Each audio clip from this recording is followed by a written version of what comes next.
بیوہ اور مسکین کی خبرگیری کی فضیلت۔ ابو ہریرہ رضی اللہ عنہ سے روایت ہے کہ نبی کریم صلی اللہ علیہ وسلم نے فرمایا، جو شخص بیوگان اور مساکین کا خدمت گار ہے وہ مجاہد فی سبیل اللہ یا رات کو قیام کرنے اور دن کو روزہ رکھنے والے کی طرح ہے۔ بھاگ دوڑ کرنے والا، کمائی کر کے محنت مزدوری کر کے بیوہ عورتوں کی ضروریات پوری کرتا ہے۔ کوئی بھی ایسی عورت جس کا کوئی کمانے والا نہیں اور اس کا کوئی شوہر نہیں، وہ سب اس میں آ جاتے ہیں۔ ایک قول یہ بھی ہے کہ اس سے مراد وہ عورت جس کا شوہر اس سے علیحدگی اختیار کر لے، کئی وجوہات ہو سکتی ہیں، طلاق کی بنا پر، یا ویسی سیپریشن، یا یہ کہ شادی ظاہری نہیں کی اس نے، یا پھر دوسری شادی کر لی تو اس کو ایسے ہی چھوڑ دی، یا پھر کسی دوسرے ملک میں جا کے رہ بس گیا اور واپس ہی نہیں آئے۔ کوئی بھی وجہ ہو سکتی ہے شوہر کے الگ ہونے کی۔ ملا علی القاری کہتے ہیں کہ یہ ایک باریک ماخذ ہے، یعنی اگرچہ کوئی عورت اکیلی رہ رہی ہے، تنہا ہے کسی بھی وجہ سے، لیکن اس کو سورس آف انکم ہے، مثلاً وہ جاب کرتی، مثلاً وراثت میں اس کو بہت کچھ ملا ہوا، مثلاً اس کی کوئی بلڈنگ یا اس کی پراپرٹی ہے جہاں سے اس کو کچھ آمدنی آتی ہے، تو اگرچہ ظاہری لفظ کے مطابق اس میں غریب امیر دونوں عورتیں آ جاتی ہیں، لیکن اس سے مراد غریب عورت ہوتی ہے جو اپنا فرض پورا نہ کر سکے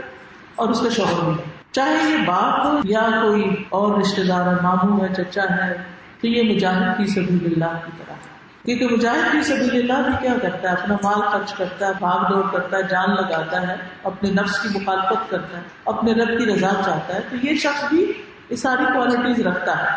تو یہ قائم اللیل صائم النہار کی طرح ہے کہ رات کا قیام بھی نفس کے خلاف ہی جا کر انسان کر سکتا ہے، اور دن کا روزہ بھی وہی رکھ سکتا ہے جو اپنے نفس کو کنٹرول رکھتا ہو۔ تو ہمارا دین، ہمارا معاشرہ عورت کے اس حق کو بھی اجاگر کر رہا ہے جس کا کوئی نہیں، جو ایک لاچار بے سہارا لاوارث عورت ہے، اس کو پورے معاشرے کا تلقین کر رہا ہے کہ اس کا خیال کرو، تو پھر وہ عورت کہاں پریشان ہوگی۔ عبداللہ بن ابی اوفا فرماتے ہیں کہ رسول اللہ صلی اللہ علیہ وسلم اللہ کا ذکر کثرت سے کرتے تھے، لایانی گفتگو سے بچتے تھے، نماز لمبی پڑھتے تھے، خطبہ مختصر دیتے تھے، بیواں مسکینوں کے ساتھ ان کی ضرورت پوری کرنے کے لیے کہیں جانے میں کوئی تکبر محسوس نہیں کرتے۔ کیا تین چیزیں ہیں؟ ذکر کی کثرت، نماز لمبی،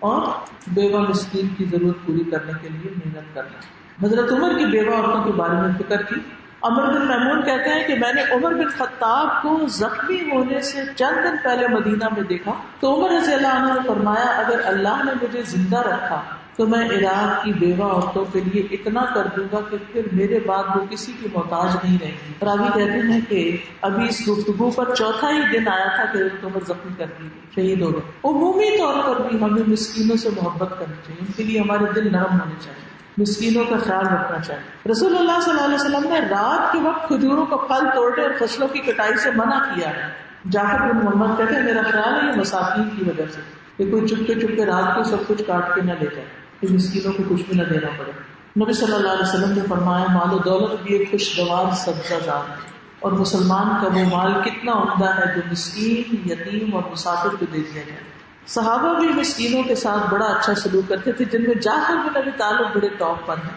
ان کے بارے میں آتا ہے، ابو ہریرہ کہتے ہیں وہ ہمیں اپنے گھر لے جاتے،